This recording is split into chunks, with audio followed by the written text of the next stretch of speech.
साचो सतराम पाण साहब एसएसडी गौशाला जिन प्यार भरी भूमि ते उन सच साईं जी रहमत पाए रहे आयूं। गौशाला जी इज्जत अहमियत श्रद्धा भाव असां इन करे रखंदा आहियूं छाकाणि त उहो असांजो जीवन हूंदो आहे, उहा असांजी ज़िंदगी हूंदी आहे। गाय हिकु अहिड़ी हस्ती आहे जंहिंसां सिर्फ़ गॾु रहण सां ई केतिरा दुख नाश थी वेंदा आहिनि। अॼु जेके बि ख़ासि करे बीमारियूं आहिनि उहे सभु असांजे दिमाग़ सोच या वीचारनि जे करे, छाकाणि असांजो दिमाग़ हिकु अहिड़ो बॉक्स या अहिड़ो घर आहे जंहिंमें असां जेका चीज़ रखंदासीं उहा ई अपनाईंदासीं, उहा ई खाईंदासीं ऐं उन माहौल में रहंदासीं। सो असांजे दिमाग़ में बि जहिड़ो वीचार या ख़्यालु ईंदो असां तहिड़ो करण यानी खाइण लॻंदासीं ऐं जहिड़े नमूने जेको कुझु खाईंदासीं तहिड़ो ई त असांजी सिहत ते फ़र्क़ु पवंदो। साॻे नमूने असांजे दिमाग़ में जेके बि वीचार हली रहिया आहिनि, जेके बि ख़्याल हली रहिया आहिनि, उहे सभु असांजे दिमाग़ जी पैदावार सां गॾु उहे असांखे सभु कर्म कराए रहिया आहिनि, सभु कार्य कराए रहिया आहिनि। ऐं जॾहिं असांजी दिमाग़ जी सोच थोरी बि ग़लति थींदी आहे त पोइ असांजो सभु कुझु ग़लति थी वेंदो आहे। ऐं जेकॾहिं असांजे दिमाग़ जी सोच थोरी चङी या बहितर थींदी आहे त पोइ सभु कुझु बहितर थी वेंदो आहे। ऐं गाय हिकु अहिड़ी हस्ती आहे जेका असांजे दिमाग़ खे पंहिंजी जॻह ते आणे छॾींदी आहे, उनजी सोच बहितर कंदी आहे, उनजा वीचार शुद्ध कंदी आहे। सोच वीचार त छा पूरे दिमाग़ खे ई शुद्ध ऐं बहितर करे छॾींदी आहे। अगरि दिमाग़ बहितर थियो त पोइ सॼो जीवन त पंहिंजो पाण बहितर थी वेंदो, सभु कर्म त बहितर थियण लॻंदा। असां सभु कर्मनि ते यकीन रखंदा आहियूं, जहिड़ो कुझु कंदासीं तहिड़ो ई त फल पाईंदासीं, उहो ई त पले पवंदो, उहो ई त कुझु मिलंदो। जॾहिं गांइ सां रहंदे असांजी सोच बहितर थी, कर्म बहितर थींदा, कर्म बहितर थींदा, जो फल एतिरो चङो मिलंदो जो हर तरफ़ चङाई चङाई फैलती वेंदी।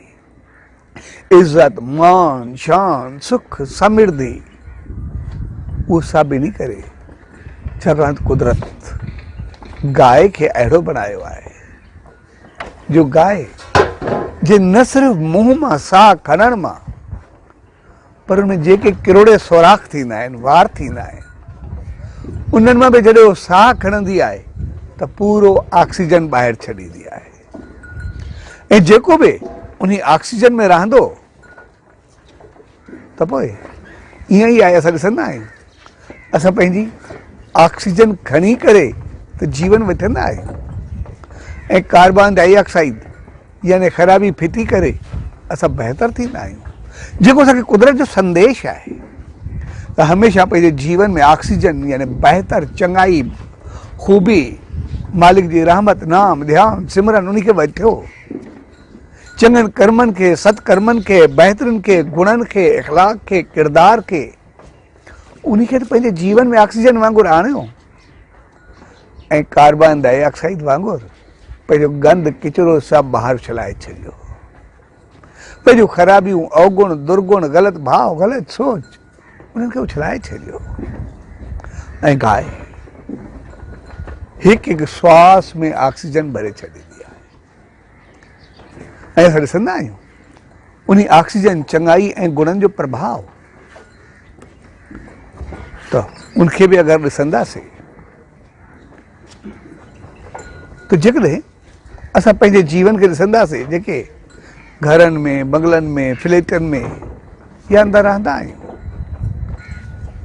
असांजो घर ॼण हिकिड़ी मिनी अस्पताल आहे।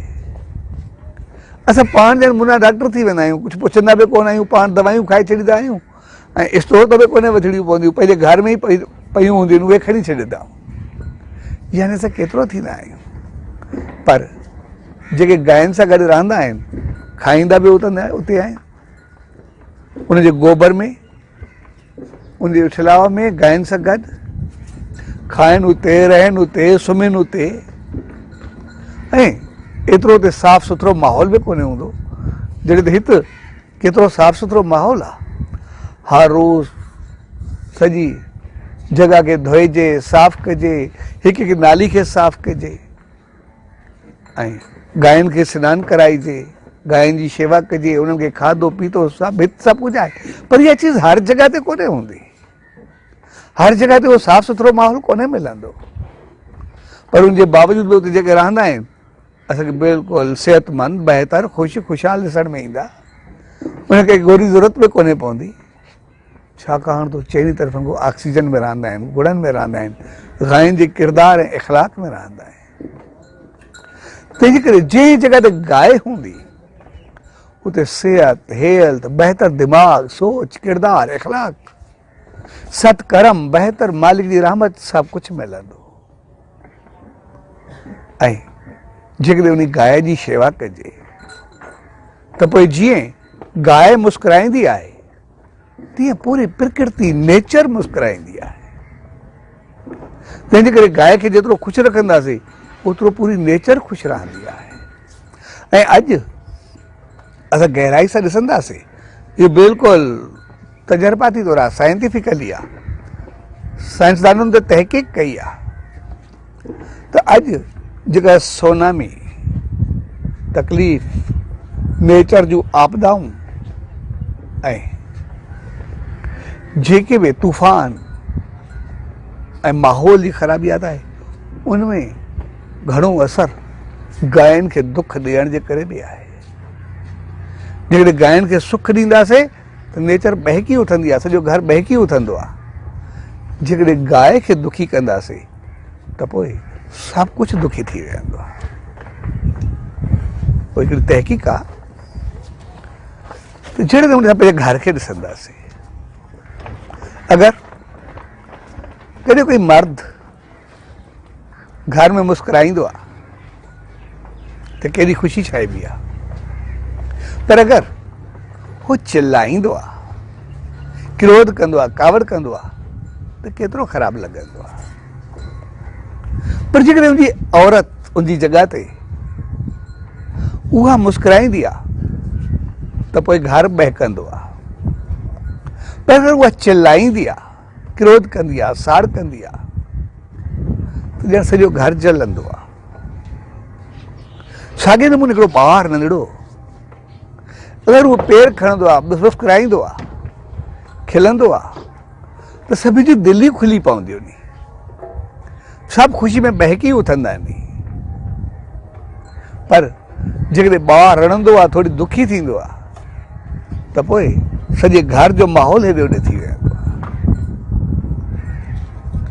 पर जॾहिं कोयल मुस्कुराईंदी आहे, उहा खिलंदी आहे त पोइ केॾो आनंद ईंदो आहे, कन पंहिंजो पाण छिकिजी वेंदा आहिनि। पर जॾहिं कांउ ट्यां ट्यां कंदो आहे त पोइ कन खे केतिरो कड़वाहट लॻंदी आहे। ऐं वरी जॾहिं धुनी साहिब कंहिं मंत्र जो उच्चारण थींदो आहे त केतिरो माहौल शुद्ध ऐं पवित्र थी वेंदो आहे। पर जॾहिं घोड़ घमसान ग़लति ॻाल्हाइण हिक ॿिए सां झगड़ो पिटको हुजे त केॾो ख़राबु लॻंदो आहे, केतिरो तंग थींदा। साॻे नमूने जॾहिं गांइ मुस्कुराईंदी आहे त पोइ सॼी नेचर मुस्कुराहट सां भरिजी वेंदी आहे, सॼो माहौल बहितर थींदो आहे।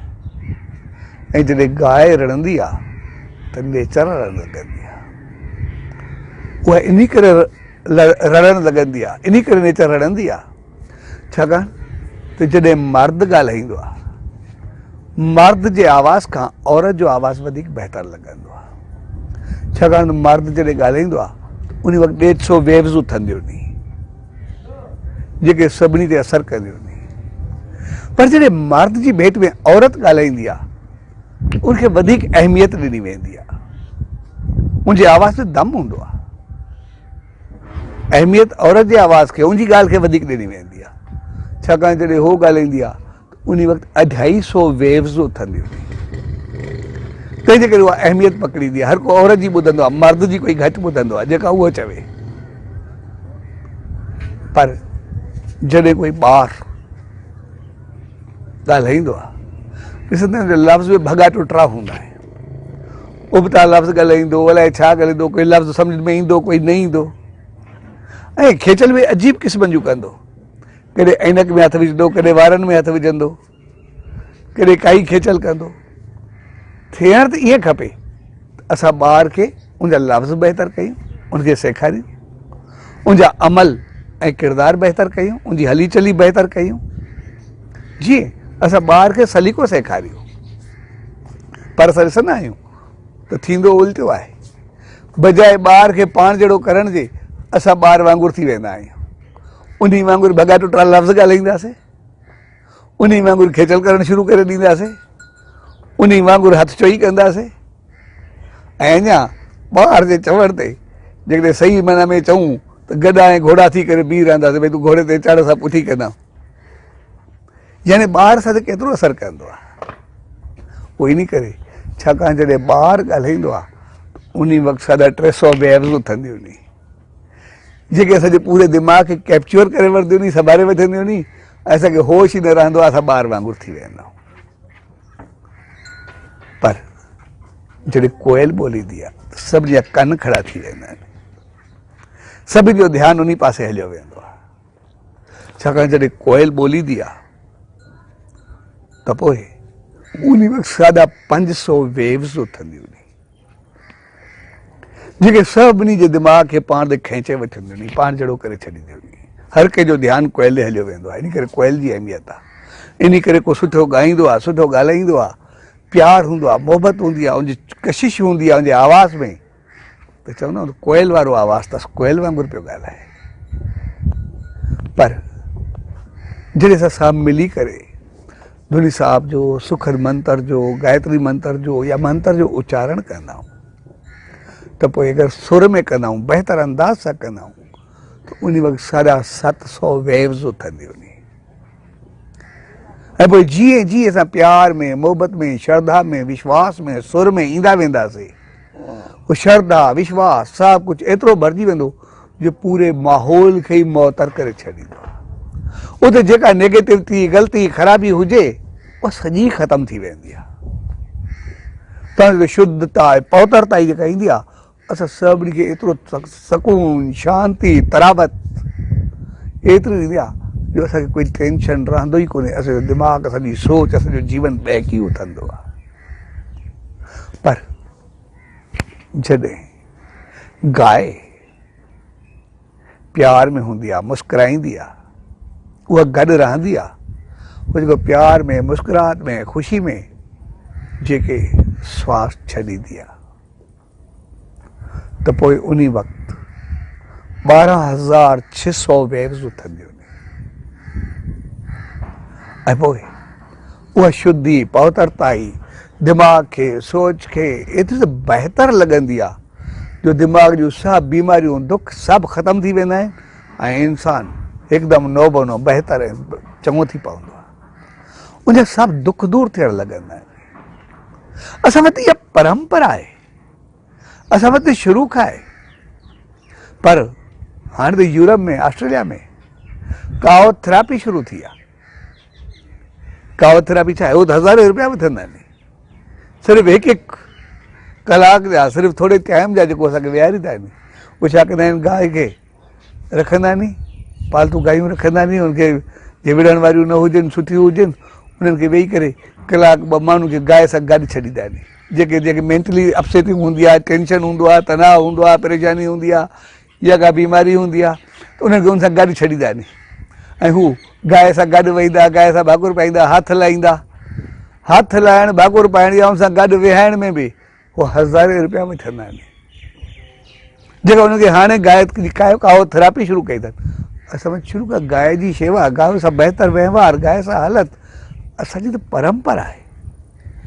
इन करे जेसि ताईं असां गांइ पालीसीं, गांइ सां गॾु रहियासीं, कोई तनाव, टेंशन, परेशानी रहिया ई न। असांजा वॾा केॾा सियाणा, केॾा अक़लमंद हूंदा। बेशक कोई पढ़ियल न आहे, लिखियल न आहे, लेकिन अक़ल सां हुन सां कोई न पुॼंदो, सम्झ ॿुधी सां हुन सां कोई न पहुचंदो। जो हिकु हिकु मिसाल हाणे ज़्यादा थी वेंदो, उन मां केतिरा ई मिसाल ॾेई सघां, पर उनजी ॿुधी ऐं सम्झ खे, इख़लाक़ ऐं किरदार खे, चङाई ऐं बहितरी ते कोई सवालिया निशान बि न हूंदो। इहो गांइ जो रंभण, इहो गांइ जो प्यार में चवणु, इहो हक़ीक़त में पूरे माहौल खे मुअतल कंदो आहे। तंहिंजे करे जॾहिं हू मुस्कुराईंदी आहे, उहो रंभंदी आहे, उहो जंहिं महिल पंहिंजो आवाज़ कढंदी आहे, ख़ुशी में हूंदी आहे, 12,600 वेव्स उथंदियूं नी, जेके पूरे माहौल खे मुअतल कंदियूं आहिनि। पर जॾहिं गांइ खे दुखी कबो आहे, उनखे कटबो आहे, उनखे जॾहिं ज़ोरी दसे करे उनखे ॾुख ॾियण जी कोशिशि कई वेंदी आहे, त पोइ जंहिं वक़्तु उहा आवाज़ कढंदी आहे, ॾुख जो, रोइण जो, तकलीफ़ जो, त उन वक़्त में 12,600 वेव्स उथंदियूं आहिनि। ठीकु ईअं जीअं ॿार मुस्कुराए, मर्द मुस्कुराए, औरत मुस्कुराए, कोयल प्यार सां कुॾे, केॾी ख़ुशी थींदी आहे। पर अगरि इहे थोरो उबतो कुझु करनि, सभु कुझु उबतो थी वेंदो आहे। तंहिंजे करे गांइ जॾहिं रड़ंदी आहे, रंभंदी आहे त ख़ुशी थींदी आहे, पर जॾहिं रड़ंदी आहे त पोइ उहे साढा 12,600 वेव्स जॾहिं उहे रड़ण जूं उथंदियूं नी, त पोइ उहो आवाज़ आसमान तरफ़ वधंदो आहे। ऐं जीअं ई आसमान तरफ़ वधंदो आहे, तो आसमान ते टकराइबो आहे या एतिरो फिरंदो आहे, एक्शन जो जेको रिएक्शन थींदो आहे, पोइ वरी उहो आवाज़ जॾहिं मोटी करे धरती ते किरंदो आहे, त पोइ धरती बि हिली वेंदी आहे। ऐं पोइ इहे सोनामी, ज़लज़ला, तकलीफ़ूं, ॾुख जेके अॼु एतिरा बि वधिया नी, उनमें घणो हद इन गांइ खे दुख ॾियण जे करे बि आहे। तंहिंजे करे गांइ असांखे जेको पूजने रखी वई, इज़त शान मान सां रखी वई, उनजे नाले खे बि इज़त ॾिनी वई। ऐं जेतिरो बि अमीर हुजे, जेतिरो बि क्लास हुजे, उनखे बहितर रखियो वियो। उनजो कारण सिर्फ़ु इहो त जीअं पूरी प्रकृति बहकंदी रहे, महकंदी रहे। ऐं असां ॾिसंदा आहियूं त कंहिंखे को दुख थींदो आहे, तकलीफ़ थींदी आहे, त ॾस बि इहो ॾींबो आहे भई गांइ जी शेवा करो, गांइ सां गॾु रहो। गांइ, ऐं गांइ जी शेवा में कोई तकलीफ़ कोन्हे, मनोती बि इहा थींदी आहे। ॿियनि खे छॾो, मूंखे पाण सां बि इहो थियो। पोइ जॾहिं मां नंढो हुउमि, मूंखे पाण खे यादि आहे, 6 ॾींहं जो हुउमि त जॾहिं मां गुज़ारे वई, पोइ मैं नानाण रहियुमि। पोइ हर को वॾो थियण में, ख़ुशि थियण में हर को पंहिंजी पंहिंजी मनोती मञींदो। त मुंहिंजी नानी हुई, उन बि मनोती मञी, जॾहिं वॾो थींदो त पोइ भॻवान कृष्ण वारा कपिड़ा पाए करे, बांसुरी खणी करे गायूं चारण वेंदो। ऐं हक़ीक़त में जॾहिं मां हिते आयुमि त साईं दूल्हा दरवेशी उहा पंहिंजी रीति पूरी कई, कपिड़ा पवाए करे मां गायूं चारण वियुमि। साईं बि मूंसां गॾु हलियो, राजा वारा त असां बि वियासीं। सो हक़ीक़त में भले मनोती बि अहिड़ी मञीदा त जीअं असांजी सोच, असांजा वीचार शुद्ध ऐं बहितर आहे। यानी मुंहिंजी पंहिंजी मनोती बि इहा मञियल हुई। तंहिंजे करे असां गांइ जी इज़त शान मान इन करे आहे, जीअं पूरी प्रकृति बहके, पूरी नेचर ख़ुशियुनि सां झूमी उथे। ऐं नेचर सां गॾु जॾहिं गांइ सां रहंदासीं असांजो हिरदो, असांजो दिलि, असांजो दिमाग़, असांजी सोच, असांजा वीचार, असांजो किरदारु, असांजो इख़लाक़, असांजो करेक्टर, असांजा संस्कार, असांजी संस्कृति, सभु कुझु बहकी उथंदो। जॾहिं सोच वीचार दिमाग़ सभु कुझु बहितर थींदो त पोइ असांजा कर्म त पंहिंजो पाण चङा थी पवंदा, उनखे करण जी ज़रूरत कहिड़ी आहे। जहिड़ी सोच हूंदी ओड़े त कर्म कंदासीं, उहे त अमल थींदा। ऐं जॾहिं कर्म चङा थींदा, जो फल एतिरो चङो मिलंदो त असांजो जीवन बहकंदो रहंदो। ऐं जॾहिं सोच वीचार शुद्ध हूंदा, असांखे बहितर किरदारु हूंदो, चङो हूंदो, त पोइ असांखे उन सचे साईं जी यादि हूंदी, उन मालिक जी यादि हूंदी, उन सचे साईं जी रहमत यादि ईंदी।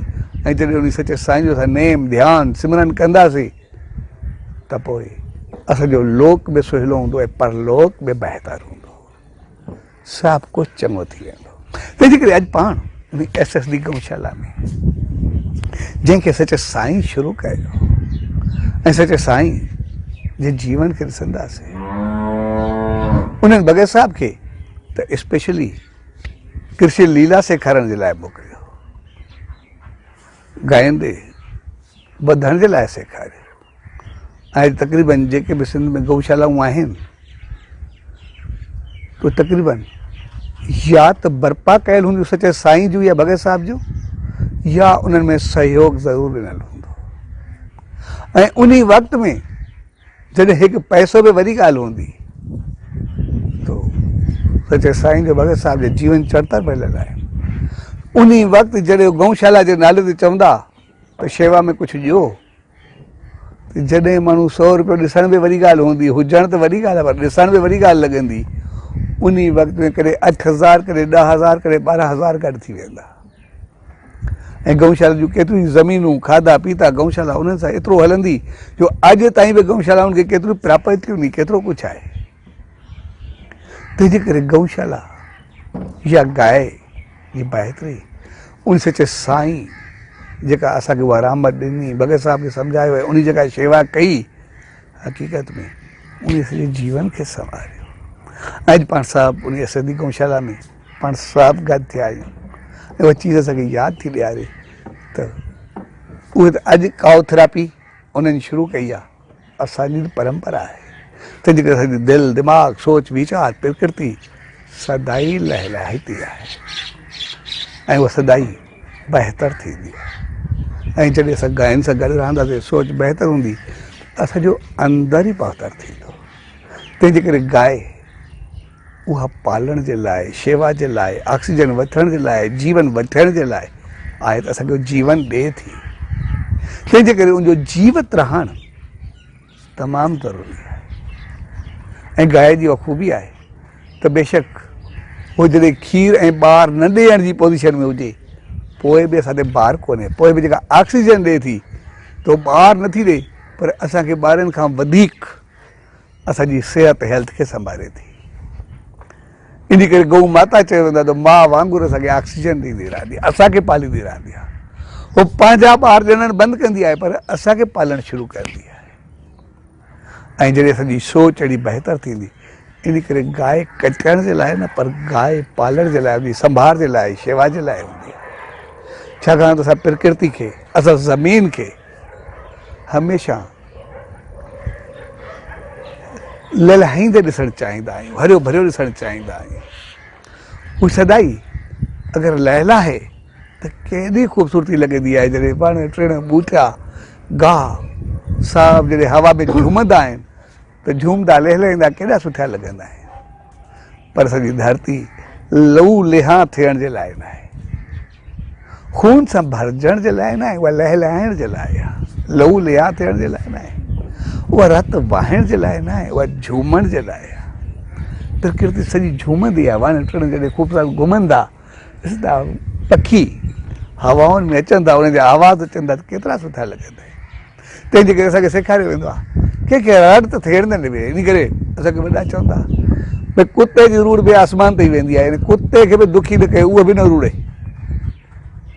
त असां जॾहिं गांइ खे मुस्कुराईंदासीं, हर हिकु मुस्कुराईंदो त पंहिंजी प्रकृति मुस्कुराईंदी, माहौल मुस्कुराईंदो, कुदरत मुस्कुराईंदी, त हर हिकु इंसान चाहे हर जीव मुस्कुराईंदो ऐं सॼो जीवन सदाई बहकंदो रहंदो।